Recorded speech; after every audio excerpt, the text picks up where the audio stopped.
Assalamualaikum warahmatullahi wabarakatuh. Apa kabar semuanya? Teman-temanku yang berbahagia. Saya Fauzia Thohir dari anggota kelompok 11 dan bersama dua teman saya, Ahmad Muafi dan Anggita Fitri, akan menyampaikan materi dengan judul Belajar Secara Berkolaborasi. Assalamualaikum warahmatullahi wabarakatuh. Saya di sini akan menjelaskan tentang materi belajar secara berkolaborasi. Yang pertama, saya akan menjelaskan pengertian belajar berkolaborasi. Pembelajaran kolaborasi merupakan model pembelajaran yang menerapkan paradigma baru dalam teori-teori belajar. Pendekatan ini dapat digambarkan secara atau sebagai model pembelajaran dengan menumbuhkan siswa secara aktif bekerja sama antar kelompok kecil dalam mencapai tujuan bersama. Menurut Piaget dan Vygotsky, strategi pembelajaran kolaboratif didukung oleh 3 teori, yaitu yang pertama teori kognitif, yang kedua teori konstruktivisme sosial, yang ketiga teori motivasi. Mungkin itu saja penjelasan dari saya tentang pembelajaran secara berkolaborasi. Yang selanjutnya, metode berkolaborasi dan karakteristik secara belajar secara berkolaborasi. Terima kasih. Baik, setelah kita mengetahui apa itu pengertian dan apa itu teori-teori dari belajar berkolaborasi, di sini saatnya kita mengetahui apa itu metode dan karakteristik dari belajar berkolaborasi. Belajar berkolaborasi, metode berkolaborasi yang pertama yaitu belajar itu aktif dan konstruktif. Maksudnya, siswa harus aktif dengan bahan pembelajaran dan siswa perlu bahan baru dengan pengetahuan yang dimiliki sebelumnya. Dan yang kedua, belajar itu tergantung dengan konteks, yang maksudnya kegiatan pembelajaran dengan menghadapkan siswa pada tugas atau masalah menantang dengan konteks yang sudah ditetapkan, yaitu dengan terlibat langsung dalam penyelesaian tugas atau pemecahan masalah tersebut. Yang ketiga, belajar itu secara sosial. Maksudnya, belajar merupakan proses interaksi sosial yang di dalamnya siswa dapat membangun makna yang diterima bersama. Poin kedua yaitu karakteristik dalam belajar secara berkolaborasi, yaitu yang pertama, siswa belajar dalam satu kelompok dan memiliki rasa ketergantungan dalam proses belajar.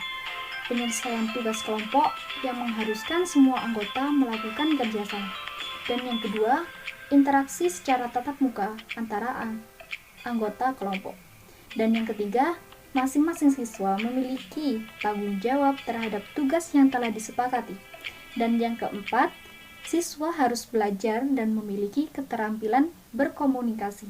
Dan yang kelima, peran guru sebagai mediator. Dan yang keenam, adanya sharing atau berbagi pengetahuan dan berinteraksi antara guru dan siswa atau siswa dengan siswa. Baik, itulah yang bisa saya sampaikan. Dan yang selanjutnya yaitu tentang 4 sifat-sifat dari belajar berkolaborasi. Setelah kita memahami metode dan karakteristik belajar secara berkolaborasi, di sini saya akan menjelaskan 4 sifat umum dalam melaksanakan pembelajaran berkolaborasi. Yang pertama, berbagi informasi antara siswa dengan guru. Guru sebagai pemberi informasi yang mutlak, di mana aliran informasi bergerak satu arah saja, yaitu dari guru ke siswa dan sedikit sekali dari siswa kepada siswa lainnya. Sifat yang kedua ialah memberi peluang pada siswa.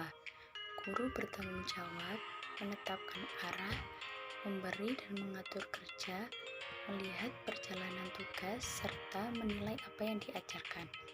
Pembelajaran kolaboratif pula memberi peluang kepada siswa untuk memahami apa yang telah diajarkan dalam ruang lingkup yang telah ditetapkan oleh guru. Selanjutnya ialah guru sebagai perantara atau mediator. Peranan guru di sini sebagai perantara, ia menolong menghubungkan informasi baru dengan pengalaman yang sudah ada, serta membantu siswa bila siswa membutuhkan bantuan, dan menunjukkan cara bagaimana hendaknya belajar dengan baik. Yang terakhir adalah kelompok siswa yang heterogen. Pada kelas kolaboratif, siswa menunjukkan kebolehan mereka, dibebaskan menyumbang informasi, mendengar, ataupun membahas sumbangan informasi dari siswa lain. Satu sifat kelas kolaboratif ialah siswa tidak diasingkan dari usaha dan tingkat mereka untuk mencapai pencapaian, kegemaran, dan penilaian mereka. Sekian yang bisa saya sampaikan. Selanjutnya tentang tujuan pembelajaran berkolaborasi. Baik, setelah kita mengetahui 4 sifat dari belajar berkolaborasi, di sini saatnya kita mengetahui tujuan pembelajaran berkolaborasi. Tujuan pembelajaran berkolaborasi di sini ada 5. Yang pertama yaitu memaksimalkan proses pembelajaran kerjasama di antara para siswa. Dan yang kedua, menciptakan lingkungan pembelajaran yang berpusat pada siswa dan bersuasana kerjasama. Dan yang ketiga, memberikan kesempatan pada siswa menjadi partisipan aktif dalam proses belajar.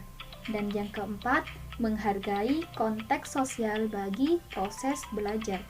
Yang kelima, menumbuhkan hubungan saling mendukung dan saling menghargai antara guru dan para siswa.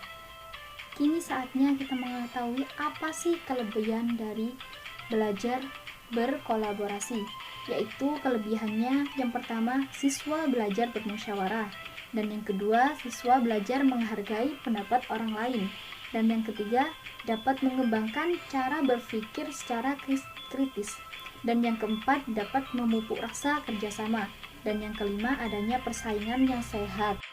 Setelah mengetahui apa kelebihan dari belajar berkolaborasi, kini kita mengetahui apa sih kekurangan dari belajar berkolaborasi tersebut.